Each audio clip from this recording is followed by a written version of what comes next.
Political బిడారీగా పేరుగాంచిన గంటా శ్రీనివాస్ ఈసారి తన దారేటు. చీపురుపల్లి పోనే పోనంటున్న గంట పోకపోతే ఇంటికెళ్ళిపో అని తేల్చేసిన బాబు. అప్పట్లో బిడారులు ఉండేవాళ్ళు. అంటే వాళ్లకు ఒక స్థిర నివాసం ఉండదు. ఒక్కో ఊళ్ళో కొన్నేసి రోజులు ఉంటూ మళ్ళీ బతుకుదెరువు కోసం పయనమవుతూ ఉంటారు. ఇంకో ఊళ్ళో ఇంకొన్నాళ్ళు నివాసం. అలాగే రాజకీయాల్లో కూడా బిడారులు ఉంటారు. అంటే ఒక్కో ఎలక్షన్కు ఒక్కో చోట పోటీ చేస్తారన్నమాట. మళ్ళీ ఎన్నికల సమయానికి అక్కడ ఉండరు, ఇంకో ఊరు చూసుకుంటారు. అదే కోవకు చెందిన సీనియర్ నాయకుడు గంటా శ్రీనివాస్ 2004లో టీడీపీతో కెరీర్ మొదలెట్టి చోడవరంలో ఎమ్మెల్యేగా గెలిచారు. ఆయన పాలసీ ప్రకారం నియోజకవర్గం మార్చేయాలి కాబట్టి 2009లో ఏకంగా పార్టీని కూడా మార్చేసి ప్రజారాజ్యం తరఫున అనకాపల్లిలో గెలిచారు.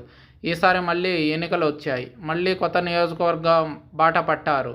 కొత్త పార్టీ కావాలి కాబట్టి మళ్ళీ 2014లో టీడీపీలో చేరి అక్కడి నుంచి భీమిలి ఎమ్మెల్యే అభ్యర్థిగా పోటీ చేసి గెలిచారు. ఇంకా 2019లో మళ్ళీ ఎలక్షన్లు వచ్చాయి. కొత్త స్థానాన్ని ఎంచుకున్నారు. పార్టీ మార్చడం కుదరలేదు.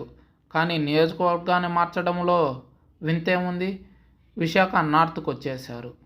వచ్చి గెలిచి చూపించారు. వైఎస్ఆర్ కాంగ్రెస్ పార్టీ అధినేత వైఎస్ జగన్మోహన్ రెడ్డి ప్రభంజనంలోనూ ఎదురొడ్డి నిలిచారు గంట. తిరుగులేని నాయకుడిగా గెలిచారు. మరి ఎందుకు తెలుగుదేశం అధినేత పక్కన పెట్టారు? లోకేష్కు పోటీ వస్తారని భయపడ్డారా? లేక చంద్రబాబుకే పోటీ వస్తారనేమన్నా భయపడ్డారా?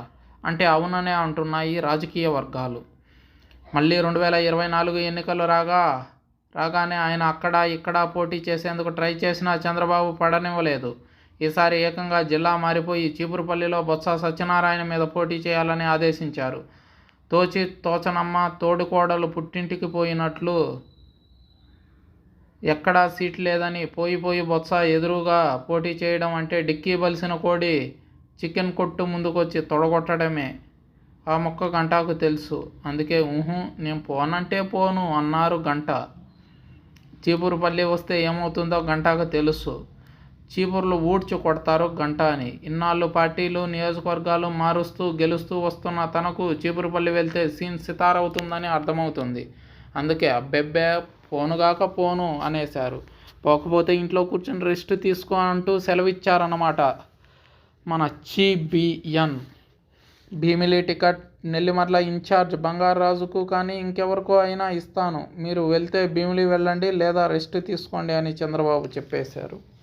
దీంతో ఈ పొలిటికల్ బిడార్కి సీటు దక్కకుండా పోయిందనే వార్తలు గుసగుసలాడుతున్నాయి.